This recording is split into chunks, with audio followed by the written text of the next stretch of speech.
going on YouTube? Hope everybody's doing the best they can with these strange kind of times we're in right now.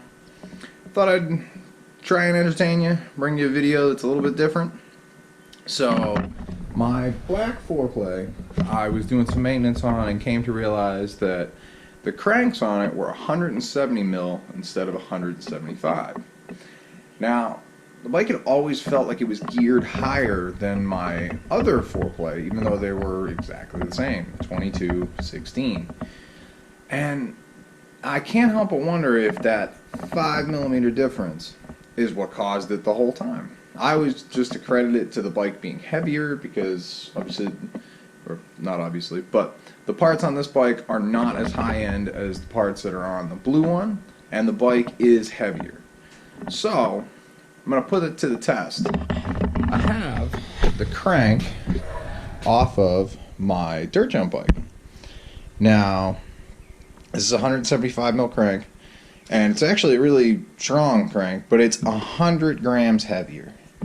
And it doesn't have any holes for the inner chainring. Obviously it has these holes for the outer chainring, but it doesn't have any hole to mount the smaller 22 tooth chainring. So today what I'm going to do is I'm going to use the machine shop that I have, and we're going to modify this crank and we're going to add those holes to it so that we can use it, and then we'll find out if the difference that I've been feeling is just the weight of the bike, or if 5mm difference on a crank really feels that much different. So, I hope you guys enjoy, and let's get to it. Okay, so the way I'm decided to do this, I'm going to use these 4 holes to hold the crank on the machine while I'm drilling the other 4. And I'm going to use them to locate the center of this too. I know that these are 104mm apart evenly, so we're going to use that to locate the center of this to make sure that these 4 holes that I'm going to add are centered on the spindle. So I used a plug gauge to plug these holes. They are 398. You can see that's a pretty good fit. They're not actually all exactly the same size. They're accurate enough for what they do, and that's all that really matters. So what I need to do now is use the lathe.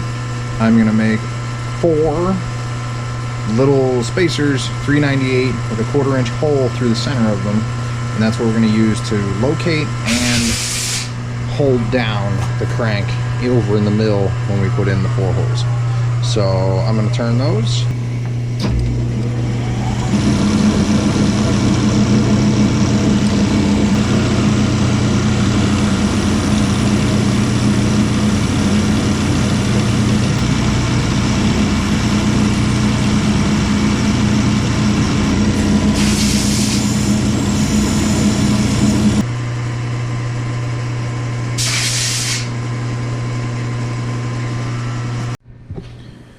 Okay, so what we got here is we got 2 pieces on either side so that the spindle clears the table. And this is just kind of eyeballed here. I've zeroed the machine on the spot. So what I'm going to do is I'm going to use the bolt circle function on the machine to do a bolt circle that is the same exact as these 4 holes. So I'll take the crank out, do the bolt circle, and then I'll be able to put the crank in and bolt it down, and it will be exactly centered on the 0. And then I can go back and I can put the 4 holes in for the other bolt circle for the smaller ring from this side, because doing it from this side, there's obviously a spindle in the way. So let's put 4 holes in this.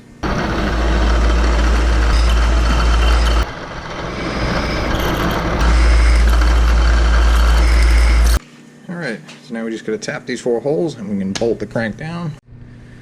Okay, so we get it bolted on there.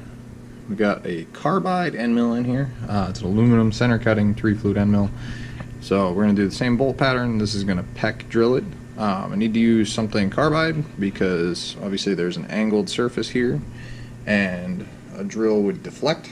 End mill is much less to do that. This is also undersized, so this is not the size that it will have to be. So this is kind of just roughing out the hole, and then we'll go back and clean up the holes.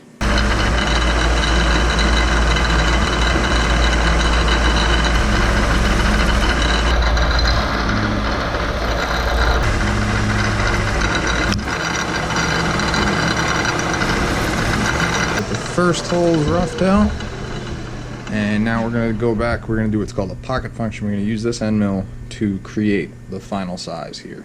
So let me program that.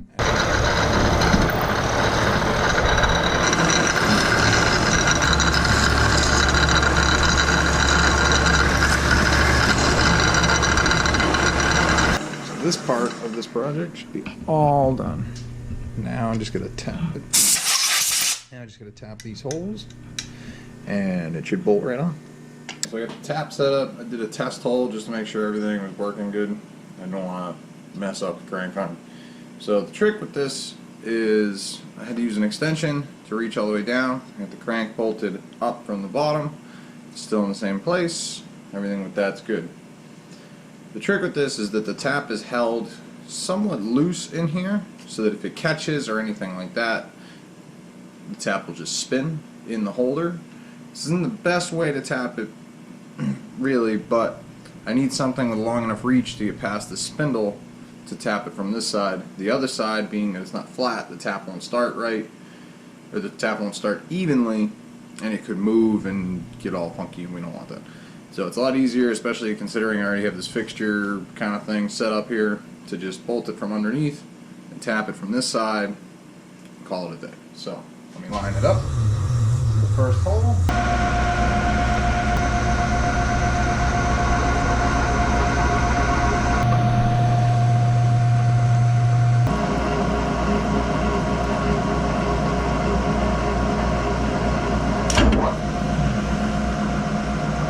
Alright, so now we gotta get the crank arm off the fixture and see if the rings bolt on. So be back with that.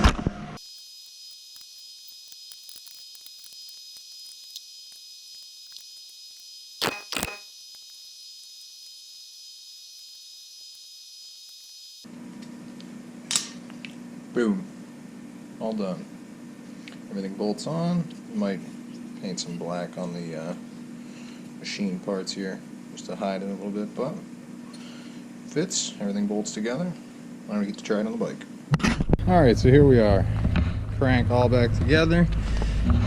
So I ended up actually having to modify this just a little bit. If you can see the silver spacers in there. A little bit of down there, you can see that silver. I had to space the chainring this way, away from the crank. The chain was rubbing right here on the bolt, so I had to space it off. I made the little spacers, really just a simple spacer cut off to the size I needed, so nothing big deal there. And then I had to take a little angle grinder to the frame right there a little bit to clearance the ears of this thing. You see it's really tight right there, but it seems to clear just fine. I've been riding the bike around a little bit, so you can see the 4 holes I had to add. Now the reason I did this is because this crank is 175 millimeters and the old crank that I had on this bike was 170, and compared to this bike that I usually ride, it felt different, and I was really curious if it was the crank or if it was something to do with the bikes. So the last couple weeks I've spent a lot of time. The bar height is exactly the same. I had to make some spacers for that for the black bike. The bar height is exactly the same. Now the cranks are exactly the same. Now this is still a heavier bike than that one, but theoretically they should feel really close to the same. So I'm gonna ride around both of them, and I have a gap set up here to see. That was the biggest thing I noticed, was that the black bike was always harder to make gaps with. So I am gonna give this gap a shot and see if it feels the same, see if it still feels harder, and what's going on. So I'm gonna put you down right here, and I'm gonna give it a shot.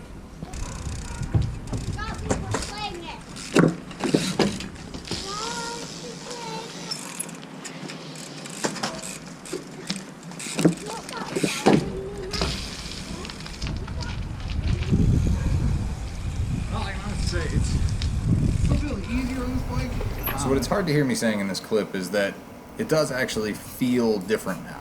The two bikes feel very similar, where before the black bike definitely felt like it was geared higher. So although it sounds almost not comparable, 5 millimeters on a crank does make a big difference. So I hope you enjoyed the video. I hope maybe even you learned something about machining and how you can hold things or how you can get things done. Leave a comment, let me know what you thought, what you liked, what you didn't like, and please subscribe if you want to see more stuff like this. Thank you. See you around.